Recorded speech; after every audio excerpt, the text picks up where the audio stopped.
स्वागत। आज हमारे पास राजस्थान के इतिहास पर कुछ बहुत ही दिलचस्प नोट्स और पुरातात्विक रिपोर्ट्स का एक पूरा संग्रह है।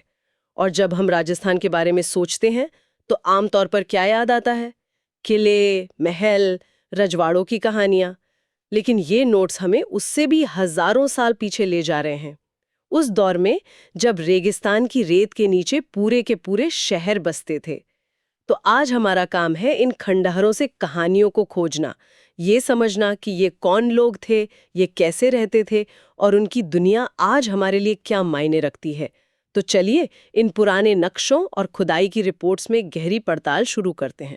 ये वाकई एक शानदार सफर होने वाला है, क्योंकि ये नोट्स हमें ये भी बताते हैं कि राजस्थान हमेशा से सिर्फ एक रेगिस्तान नहीं था।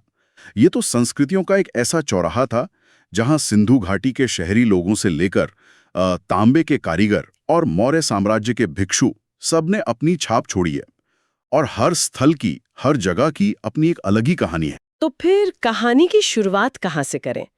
मुझे लगता है कालीबंगा से बेहतर कोई जगह नहीं हो सकती। हनुमानगढ़ जिले में इसका नाम ही कितना दिलचस्प है, काली चूड़ियां। हाँ, क्योंकि वहां खुदाई में काली मिट्टी की चूड़ियों के बहुत सारे टुकड़े मिले थे। लेकिन ये जगह मतलब चूड़ियों से कहीं ज्यादा है। ये सिंधु घाटी सभ्यता का एक बहुत ही महत्वपूर्ण शहर था। अमलानंद घोष ने जब 1952 में इसे खोजा तो एक पूरी की पूरी दुनिया सामने आ गई, जो लगभग 4,500 साल पुरानी थी। इन नोट्स में सबसे पहली चीज जो मेरा ध्यान खींचती है वो है शहर का डिजाइन। लिखा है कि यहाँ दोहरे परकोटे का प्रमाण मिला है। मतलब शहर दो हिस्सों में बटा हुआ था, एक पश्चिमी टीला जो ऊंचा था और एक पूर्वी टीला जो थोड़ा नीचे। इसका क्या मतलब है? मतलब एक ऊंचा हिस्सा और एक निचला हिस्सा सिंधु घाटी के ज्यादातर शहरों में देखने को मिलता है।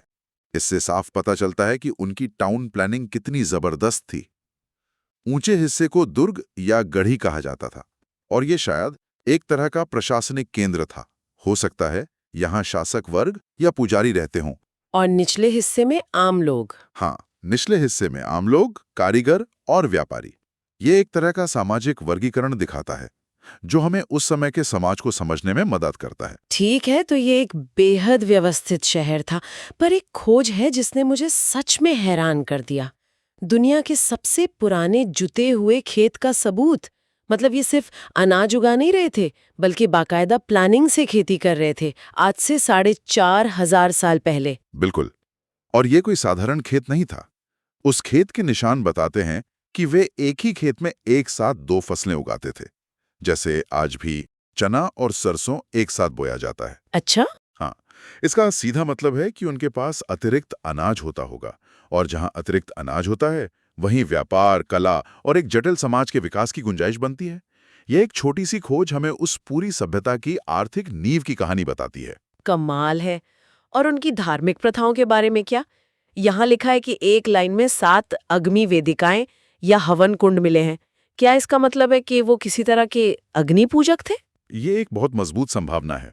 ये हवन कुंड एक सार्वजनिक चबूतरे पर मिले हैं। इससे ऐसा लगता है कि यहाँ सामूहिक धार्मिक अनुष्ठान होते होंगे। यह हमें उनकी आस्था की एक झलक देता है, जो सिंधु घाटी के अन्य बड़े शहरों जैसे मोहनजोदड़ो से थोड़ी अलग लगती है। वहां हमें ऐसे हवन कुंड नहीं मिलते, तो कालीबंगा की अपनी एक अलग धार्मिक पहचान थी। एक मिनट, नोट्स में ये क्या लिखा है? कालीबंगा में एक बच्चे की खोपड़ी मिली है जिसमें 6 छेद हैं और पुरातत्वविद इसे शल्य चिकित्सा का सबसे पुराना प्रमाण मान रहे हैं।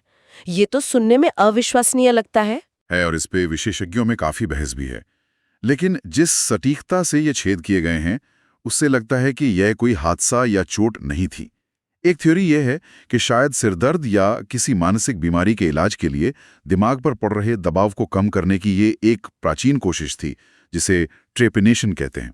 ट्रेपिनेशन? जी, हम निश्चित तौर पर तो नहीं कह सकते, लेकिन यह इस संभावना को जन्म देता है कि वे मानव शरीर को उस स्तर पर समझने की कोशिश कर रहे थे जिसकी हम आज कल्पना भी नहीं कर सकते। वाह, मतलब नगर नियोजन, कृषि, धर्म और अब चिकित्सा भी। ऊंट की हड्डियां और भूकंप के सबूत भी यहीं से मिले हैं। ऐसा लगता है कि ये शहर अपने समय से बहुत आगे था। सही कहा, और शायद प्रकृति के आगे टिक नहीं पाया। कालीबंगा का पतन शायद भूकंप से ही हुआ। ये हमें याद दिलाता है कि ये सभ्यताएं कितनी उन्नत होने के बावजूद कितनी नाजुक थीं। तो कालीबंगा एक विशाल योजनाबद्ध शहर था। लेकिन राजस्थान में कहानी सिर्फ बड़े शहरों की नहीं है। उसी दौर में दूसरी जगहों पर एक अलग ही तकनीक पर आधारित बस्तियां फल फूल रही थीं, और वो तकनीक थी तांबा। यहीं से हम आहड़ संस्कृति पर आते हैं, है ना? बिल्कुल। उदयपुर के पास, जिसे ताम्रवती यानी तांबे की नगरी भी कहा जाता था। ये कोई विशाल महानगर नहीं था, बल्कि गांवों का एक नेटवर्क था जहां के लोग तांबे के धातुकर्म में माहिर थे। स्थानीय लोग आज भी उस जगह को धूलकोट या धूल का टीला कहते हैं। अच्छा, धूलकोट। हाँ, क्योंकि वहां आज भी जमीन खोदने पर पुराने बर्तनों के टुकड़े मिल जाते हैं। यहाँ के घरों के बारे में नोट्स में लिखा है कि वे पत्थर और कच्ची ईंटों का इस्तेमाल करते थे। ये कालीबंगा की पक्की ईंटों से काफी अलग है। हाँ, क्योंकि ये एक ग्रामीण संस्कृति थी। वे स्थानीय रूप से जो भी उपलब्ध था उसी का इस्तेमाल करते थे, लेकिन उनकी कला उनके बर्तनों में दिखती है। यहाँ काले और लाल रंग के खास बर्तन मिले हैं जिन पर सफेद रंग से डिजाइन बने होते हैं, और यहाँ से बैल की एक मिट्टी की मूर्ति मिली है जिसे बनासियन बुल कहते हैं। वो उनकी कला का एक बेहतरीन नमूना है। और एक ही घर से 6 चूल्हे मिले हैं। ये बहुत दिलचस्प है। क्या इसका मतलब है कि वहां कोई सामूहिक भोज या कुछ ऐसा होता था? हाँ, ये 2 संभावनाओं की ओर इशारा करता है। या तो वहां एक बहुत बड़ा संयुक्त परिवार रहता था, या फिर वहां सामूहिक भोज या दावतें हुआ करती थीं। यह हमें उनके सामाजिक जीवन के बारे में बताता है। वे सिर्फ जी नहीं रहे थे, बल्कि एक समुदाय के रूप में मिलकर जीवन का आनंद ले रहे थे। तो अगर आहड़ में तांबे का इस्तेमाल हो रहा था, तो ये तांबा आ कहां से रहा था? और यहीं पर गणेश्वर का जिक्र आता है, जिसे भारत में ताम्रयुगीन सभ्यताओं की जननी कहा गया है। ये तो एक बहुत बड़ा दावा है। और ये दावा खोखला नहीं है। सीकर में कांतली नदी के किनारे स्थित गणेश्वर असल में एक तांबे की खदान और उत्पादन केंद्र था। यहाँ से जो हथियार और औजार मिले हैं, जैसे तीर की नोक, भाले, मछली पकड़ने के कांटे, उनमें 99% शुद्ध तांबा है। 99% शुद्धता, इसका क्या मतलब है? इसका मतलब है कि वे अयस्क को किसी और धातु के साथ मिला नहीं रहे थे। वे सीधे खेतड़ी की खदानों से उच्च गुणवत्ता वाला तांबा निकाल रहे थे और उसे सीधे औजारों में ढाल रहे थे। और सबसे महत्वपूर्ण सिद्धांत ये है कि गणेश्वर ही शायद हड़प्पा और मोहनजोदड़ो जैसे बड़े शहरों को तांबे का निर्यात करता था। आप इसे उस दौर का एक तरह का प्रोडक्शन हब समझ सकते हैं। ये तो पूरा नजरिया ही बदल देता है। मतलब राजस्थान सिर्फ उपभोक्ता नहीं, बल्कि सिंधु घाटी सभ्यता का एक प्रमुख आपूर्तिकर्ता भी था। और आपने मछली पकड़ने के कांटों का जिक्र किया। इसका मतलब है कि कांतली नदी, जो आज ज्यादातर सूखी रहती है, उस समय एक बड़ी पानी से भरी नदी होगी। निश्चित रूप से ये हमें उस समय के पर्यावरण के बारे में बताता है। ये इलाका आज की तरह सूखा और बंजर नहीं था। यहाँ नदियां बहती थीं, जंगल थे और जीवन था। ठीक है, तो हमने कांस्य युग और ताम्र युग की बात की। अब समय में थोड़ा आगे बढ़ते हैं। नोट्स हमें जयपुर के पास बैराठ ले जा रहे हैं, जिसका पुराना नाम विराटनगर था। ये नाम सुनते ही महाभारत याद आ जाता है। और सही याद आता है। माना जाता है कि ये वही विराटनगर है जहां पांडवों ने अपना ज्ञातवास बिताया था। लेकिन इसका ऐतिहासिक महत्व मौर्य काल, खासकर सम्राट अशोक से जुड़ा है। यहाँ एक गोल बौद्ध मंदिर और स्तूप के अवशेष मिले हैं, जो भारत की सबसे पुरानी मंदिर संरचनाओं में से एक हो सकते हैं। और अशोक का जिक्र आया है, तो भाब्रू शिलालेख का भी जिक्र है। नोट्स कहते हैं कि ये बौद्ध धर्म में अशोक की आस्था का सबसे बड़ा सबूत है। ऐसा क्या खास है इसमें? इसमें अशोक खुद को मगध का राजा बताते हुए बुद्ध, धम्म और संघ के प्रति अपने अटूट आस्था व्यक्त करते हैं। ये एक तरह से उनका सार्वजनिक घोषणा पत्र है कि वे बौद्ध धर्म को मानते हैं। ये शिलालेख इतना महत्वपूर्ण है कि इसे अब कोलकाता के संग्रहालय में रखा गया है। ये दिखाता है कि मौर्य साम्राज्य का प्रभाव राजस्थान तक कितना गहरा था। सिर्फ धार्मिक ही नहीं, शायद ये एक व्यापारिक केंद्र भी था, क्योंकि यहाँ से 36 मुद्राएं मिलने का जिक्र है, जिनमें से 28 यूनानी और इंडो ग्रीक शासकों की है। यूनानी सिक्के राजस्थान में क्या कर रहे थे? यही तो इस जगह को और भी दिलचस्प बनाता है। ये सिक्के बताते हैं कि बैराठ किसी बड़े अंतर्राष्ट्रीय व्यापार मार्ग पर स्थित था। यहाँ पूरब और पश्चिम का व्यापार मिलता था। ये सिर्फ एक शांत धार्मिक स्थल नहीं था, बल्कि एक हलचल भरा व्यापारिक केंद्र भी था। इन बड़े स्थलों कालीबंगा, आहड़, बैराठ के अलावा भी हमारे नोट्स में कई और जगहों के नाम हैं। पहले मुझे लगा था कि ये बस एक लिस्ट है, लेकिन अब लगता है कि हर नाम के पीछे कहानी छुपी है। बिल्कुल, ये छोटे स्थल कहानी को पूरा करते हैं।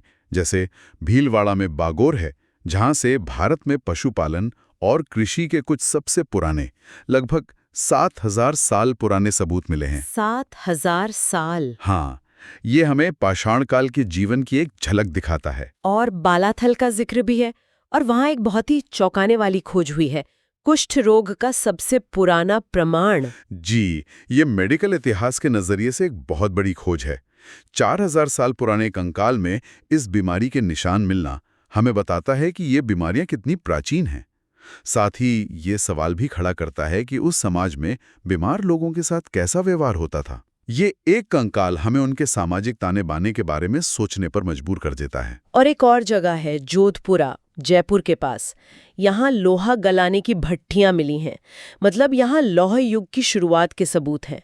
और यहाँ से गेरुए रंग के पात्र यानी ओसीपी मिले हैं। ये ओसीपी क्या है? ओसीपी यानी ऑकर कलर्ड पोट्री। ये एक खास तरह के मिट्टी के बर्तन हैं जो एक खास दौर में, खासकर गंगा यमुना के मैदानों में पाए जाते हैं। जोधपुरा में इनका मिलना ये बताता है कि ये जगह उस बड़े सांस्कृतिक नेटवर्क का हिस्सा थी जो पूरे उत्तर भारत में फैला हुआ था। ये सिर्फ मिट्टी के बर्तन नहीं, बल्कि एक तरह के ऐतिहासिक फिंगरप्रिंट्स हैं। तो जब हम इन सभी जगहों को बागौर, बालाथल, रंगमहल, जोधपुरा एक साथ देखते हैं तो एक तस्वीर उभरती है। राजस्थान किसी एक संस्कृति का नहीं, बल्कि कई संस्कृतियों का एक गुलदस्ता रहा है। आपने बिल्कुल सही शब्द इस्तेमाल किया, गुलदस्ता। पाषाण काल के शिकारियों से लेकर ताम्र युग के कारीगरों, कांस्य युग के शहरी लोगों और लौह युग के किसानों तक यहाँ समय की हर परत मौजूद है। ये एक ऐसी जमीन है जहाँ लगातार हजारों सालों तक इंसानियत फलती फूलती रही। तो इस सब का आज क्या मतलब है? तालीबंगा के सुनियोजित शहर, गणेश्वर के तांबे की खजाने और बैराट की बौद्ध विरासत, ये सब मिलकर हमें क्या बताते हैं? मेरे लिए तो सबसे बड़ी बात यह है कि राजस्थान का इतिहास सिर्फ मध्यकालीन किलों और महलों से शुरू नहीं होता। इसकी जड़ें बहुत बहुत गहरी हैं। ये सही है, और ये हमें एक गहरे सवाल पर सोचने के लिए भी मजबूर करता है। हम अक्सर राजस्थान को एक सूखे रेगिस्तान के रूप में देखते हैं, लेकिन क्या ये हमेशा से ऐसा था? ये सारी सभ्यताएं नदियों के किनारे बसी थीं। घग्गर, कांतली, बनास, क्या ये खंडहर उस दौर की कहानी कह रहे हैं जब यहाँ शक्तिशाली नदियां बहती थीं? शायद पौराणिक सरस्वती नदी भी। शायद हम जिसे आज रेगिस्तान कहते हैं वो कभी एक हरा भरा नदियों से सिंचित प्रदेश था। ये खंडहर उस भूली हुई कहानी के सिर्फ कुछ बिखरे हुए पन्ने हैं जिन्हें हम आज भी परत दर परत खोलने की कोशिश कर रहे हैं।